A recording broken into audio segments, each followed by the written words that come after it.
Hola amigos y bienvenidos al programa de hoy de Apologética con Marta. Hoy comenzamos una serie sobre el Islam en la cual investigaremos su origen, cuál es el fundamento histórico de su desarrollo, estudiaremos su creencia sobre Dios, sus prácticas y su concepto sobre cómo una persona puede llegar al paraíso y obtener la vida eterna. Estudiaremos si el Corán en realidad es la palabra de Dios, ya que la misma tiene implicaciones para nuestra vida eterna, y si Mahoma en realidad es un profeta de Dios. El islamismo es una de las religiones de más crecimiento mundialmente, y es importante que el cristiano y aún las personas que no creen en el cristianismo tengan conocimiento de los fundamentos del Islam y corroboren si las promesas del islamismo tienen fundamento en la palabra de Dios eterno o si no lo tiene.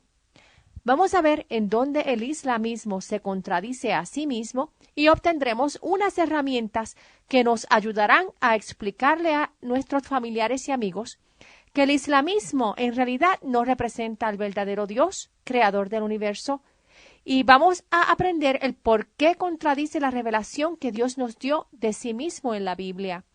Según hemos puesto el cristianismo en escrutinio en este programa y hemos llegado a conclusiones que concuerdan con la realidad de los eventos históricos que hemos experimentado, vamos a poner en escrutinio los fundamentos del islamismo. Al día de hoy se considera que el islamismo tiene sobre 1,5 billones de seguidores, es billón con B. Cuando pensamos en el islamismo, las imágenes que nos vienen a la mente es de la destrucción de las Torres Gemelas en Nueva York, que fueron destruidas por musulmanes. Nos viene a la mente el genocidio de cristianos, de yazidis o de cualquier otra persona que no es musulmana y que viven bajo gran persecución en el Medio Oriente.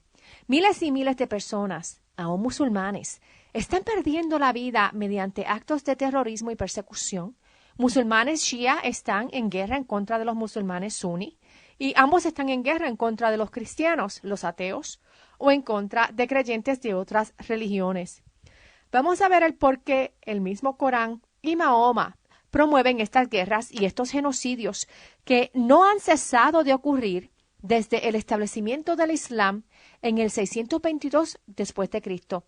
Sin embargo, vemos cómo al día de hoy en Europa, al ellos no querer llamar a las ideologías por su nombre, han caído en una trampa religiosa, sociopolítica y judicial en la que se les va a hacer bien difícil de derrotar. El islamismo no es simplemente una religión divorciada de los otros aspectos de una sociedad. El islamismo es una religión en donde todas sus creencias dominan sus decisiones morales, judiciales, políticas, gubernamentales, comerciales, familiares, en fin, sus creencias tocan todos los aspectos de la vida del ser humano. La tradición islámica enseña que Mahoma fue un profeta quien estableció la religión del Islam en el 622 después de Cristo. Esto fue casi 600 años después de la muerte y la resurrección de Jesús. El nombre Mahoma significa digno de ser alabado. Los musulmanes consideran que el comienzo del islamismo fue el 16 de julio del 622 después de Cristo, y esa fue la fecha en que Mahoma se escapó de la ciudad de Meca hacia la ciudad de Medina en Arabia Saudita. Ese evento de Mahoma escapar de Meca a Medina se conoce como Hegira. Las escrituras que los musulmanes consideran como la revelación de Dios es el Corán, que también se conoce como las recitaciones. El Corán contiene 114 surras, o sea, son como capítulos. Estas son recitaciones que ellos consideran le fueron dadas a Mahoma por el ángel Gabriel y que fueron recopiladas por sus seguidores. Las recitaciones que Mahoma recibió primero cuando estaba en Meca aparecen en la segunda mitad del Corán, y estas fueron las recitaciones que él recibió al principio de él comenzar a predicar en Meca. Y estas son recitaciones de surras cortas. En la primera mitad del Corán aparecen las surras, que son las recitaciones que él recibió cuando ya él estaba en Medina. y las mismas muestran mucha más agresión en contra de aquellas personas que no desean ser partícipes del islamismo. Aparte del Corán, los musulmanes suplementan sus enseñanzas con el hadith. El hadith se compone de las tradiciones y otros dichos de Mahoma que fueron recopilados por los discípulos de Mahoma. Sin embargo, ellos consideran que la Torá, que son los primeros 5 libros de la Biblia, y es el Pentateuco de Moisés, los Salmos, lo que ellos le llaman el Zabur, y el Injil, que son los Evangelios de Jesús, son libros también inspirados por Dios.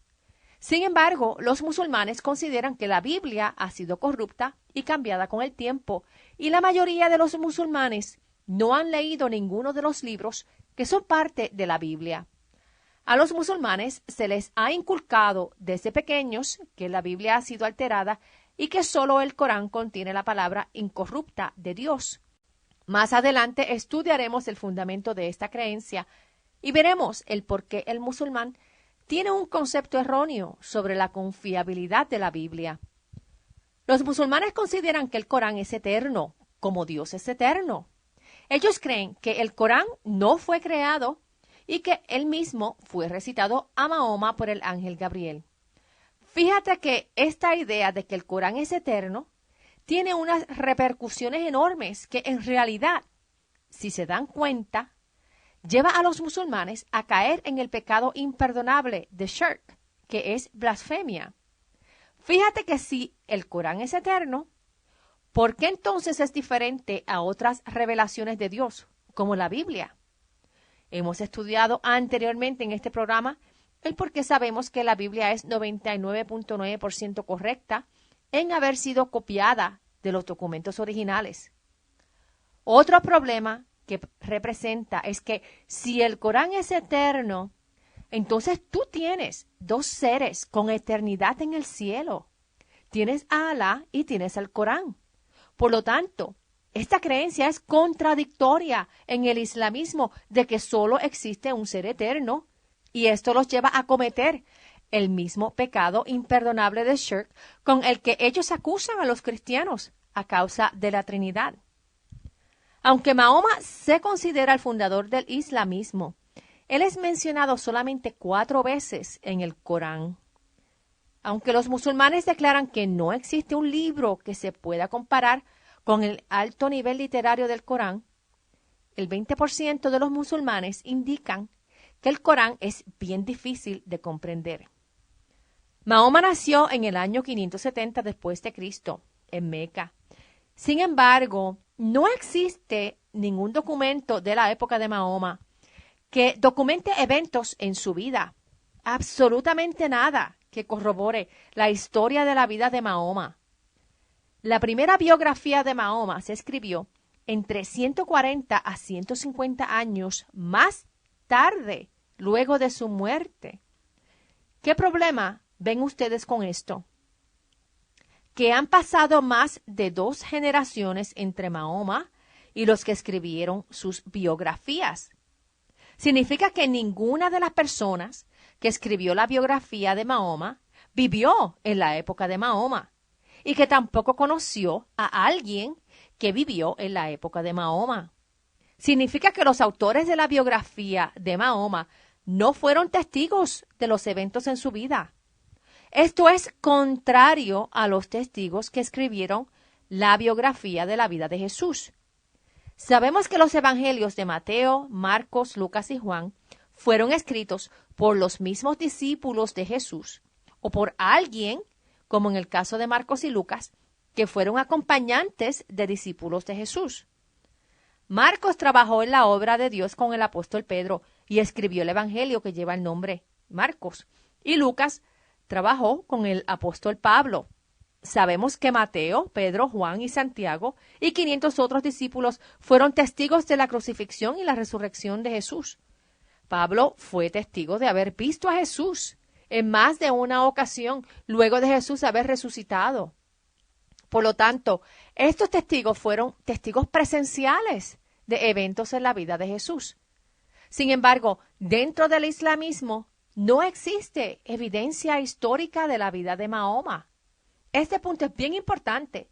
¿Por qué? Porque más de 1.5 billones de personas están poniendo su fe en lo que Mahoma hizo y dijo, están poniendo su destino eterno en las manos de Mahoma, en su ideología, y que es una ideología que no se puede corroborar por testigos ni por otra evidencia histórica.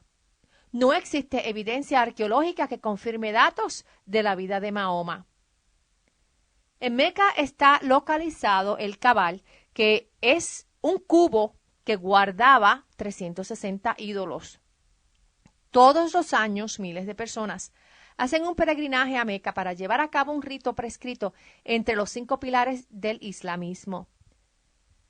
La familia de Mahoma pertenecía a la tribu de Quraysh en Meca, localizada en la península de Arabia. El padre de Mahoma se llamaba Abdullah y él murió antes de Mahoma nacer. Su madre Amina murió cuando Mahoma tenía 6 años de edad y su abuelo murió cuando él tenía 8 años. Su abuelo se había hecho cargo de su mamá y de él, de Mahoma, desde que Mahoma nació. A los 8 años, su tío Abu Talib se hizo a cargo de Mahoma. Mahoma trabajó con su tío en el comercio. Cuando Mahoma tenía 25 años de edad, él trabajó exitosamente en el comercio de caravanas para su jefa Khadija, quien era una viuda de 40 años de edad con mucho dinero. Ella le pidió a Mahoma casarse con ella, lo cual él aceptó. Ellos tuvieron 2 hijos que murieron en la infancia y 4 hijas. Ahora que Mahoma tenía seguridad financiera, también tenía tiempo disponible para meditar y reflexionar en el significado de la vida. Mahoma estaba perturbado por el politeísmo y la idolatría que dominaba las prácticas religiosas de su país. Él llegó a la conclusión de que uno de los dioses que era sujeto de adoración, Alá, era el verdadero Dios. En el año 610, cuando Mahoma tenía 40 años de edad, él comenzó a recibir revelaciones muy tenebrosas que fueron acompañadas de convulsiones violentas y de espuma que le salía por la boca. Mahoma estaba aterrorizado de recibir las revelaciones.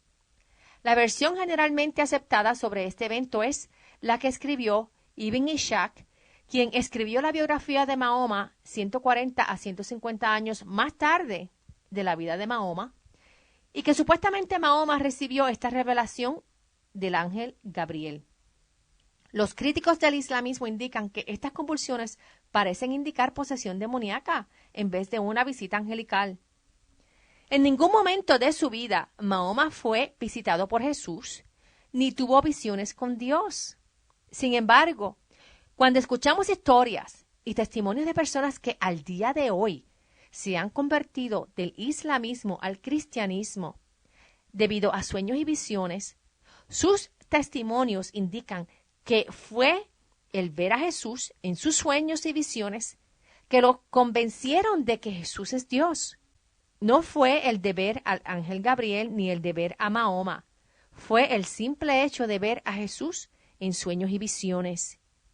Pocos años atrás, un señor llamado Ali, quien era musulmán, estaba en Meca haciendo el peregrinaje cuando Jesús se le apareció en un sueño. En el sueño, Jesús le dijo que se tenía que ir de allí. Ali nunca había conocido a un cristiano anteriormente en su vida, pero en su corazón él deseaba conocer al verdadero Dios. Fue en Meca que Jesús se le apareció en sueños, y de ahí él supo que era cristiano. Sin él conocer a ningún cristiano por los siguientes 2 años y sin tener acceso al Nuevo Testamento o a la Biblia. Solamente el conocer a Jesús en sus sueños lo mantuvo firme en la fe en Jesús. Recuerda que en países islámicos no se permite la distribución de Biblias o Nuevos Testamentos y muchas veces las iglesias se tienen que reunir sin que el gobierno se entere de sus actividades. Un día Ali estaba escuchando la radio y escuchó un programa cristiano. Él supo que estaban hablando de Jesús y llamó a la estación para pedir una Biblia. Hoy día los cristianos están sufriendo una gran persecución en países islámicos.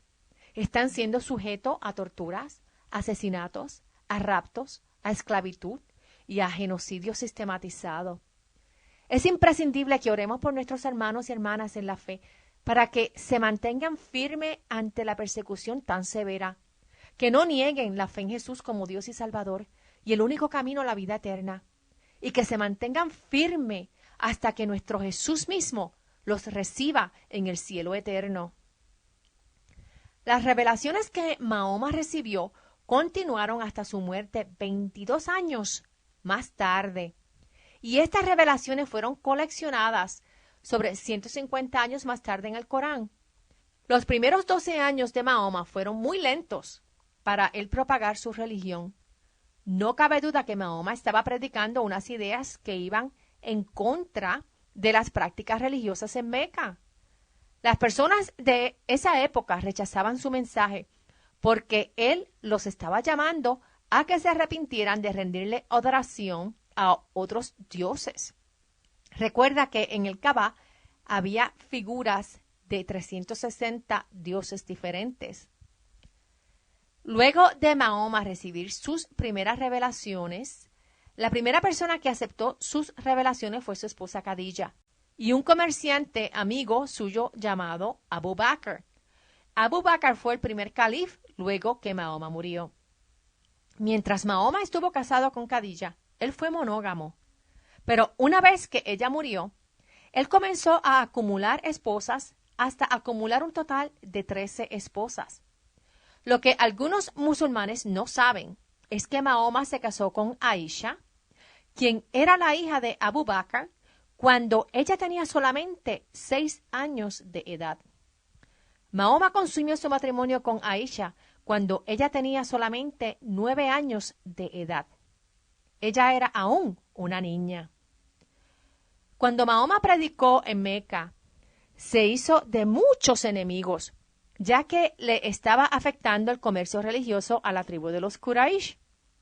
Esa tribu era los que administraban el Kaaba, que es el cubo que tenía todos esos ídolos adentro, y los peregrinajes a Meca, y que le traían grandes ganancias financieras a esa tribu.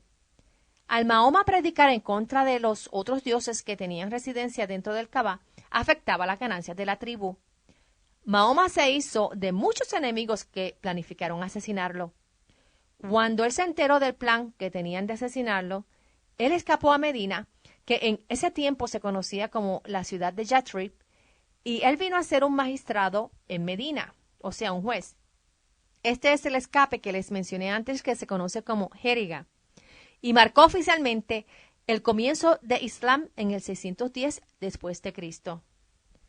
En los próximos 10 años en Medina, Mahoma estableció una teocracia en la que él era rey y profeta.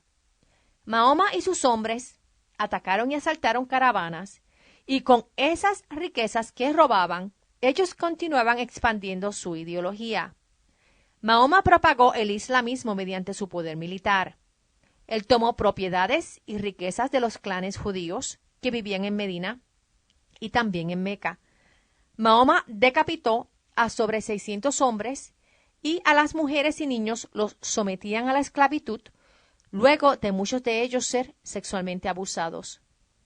Es bien importante comprender que lo que vemos hoy día en los medios de comunicación sobre la conducta de ISIS y de otros grupos islámicos no es nuevo.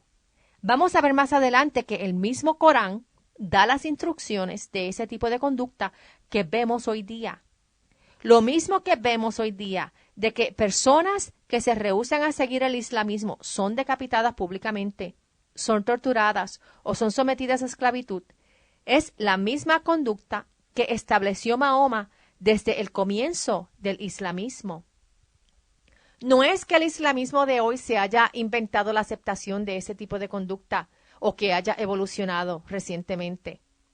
Desde el establecimiento del Islam, ese tipo de conducta ha sido promovido y aceptado. En otros segmentos de esta serie ofreceremos las evidencias con más detalle. Mahoma murió en el 632 después de Cristo y sus sucesores son llamados califas. Abu Bakr fue el primer califa y él continuó propagando el islamismo agresivamente a fuerza de la espada. En los próximos 100 años, luego de la muerte de Mahoma, el Islam se propagó y tomó control de partes en India, en todo el norte de África y en parte de Europa. Cuando escuchan de las cruzadas que llevó a cabo la Iglesia en la Edad Media, mayormente fueron para derrotar estos avances que el islamismo estaba ejerciendo y estaban defendiéndose de la imposición del islamismo en los países europeos. Ustedes no se van a enterar de la crisis enorme que existe hoy día si lo que ven en los medios de comunicación es CNN, ABC, Univision, MSNBC o Al Jazeera, que son canales liberales y que no reportan lo que está sucediendo en el mundo con el avance del islamismo.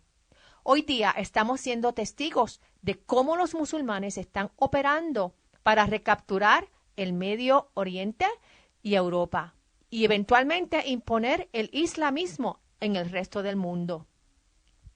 Años atrás, el dictador de Libia, Muammar Gaddafi, quien murió en el 2011 y pertenecía a la rama islámica de los suní, indicó que para tomar control de los países europeos no se necesitaba la espada. Solo se necesitaba que los musulmanes se mudaran a países europeos y tuvieran muchos hijos, ya que utilizarían el proceso democrático del voto para eventualmente imponer el islamismo en los países en donde tuvieran una mayoría de población de musulmanes. La invasión de musulmanes que está ocurriendo corrientemente en Europa tiene enormes repercusiones para el resto de los países democráticos. Islam no es simplemente una religión, es un sistema religioso completamente integrado, con procesos judiciales, con derechos civiles, con maneras específicas de comercio, en fin, toma control de todos los aspectos de la vida de las personas en una sociedad. Se nos terminó el tiempo. Regresen la próxima semana para continuar este estudio sobre el Islam. Y recuerden que Dios los ama, pero también ama a las personas practicantes del Islam. Y Jesús desea que todo musulmán conozca quién es el verdadero Jesús que tanto los ama. Solo Jesús puede transformar vidas. Si tienen alguna pregunta o comentario, se pueden comunicar con nosotros al 404-483-4132. 404-483-4132. Que Dios los bendiga y hasta el próximo programa. Chao.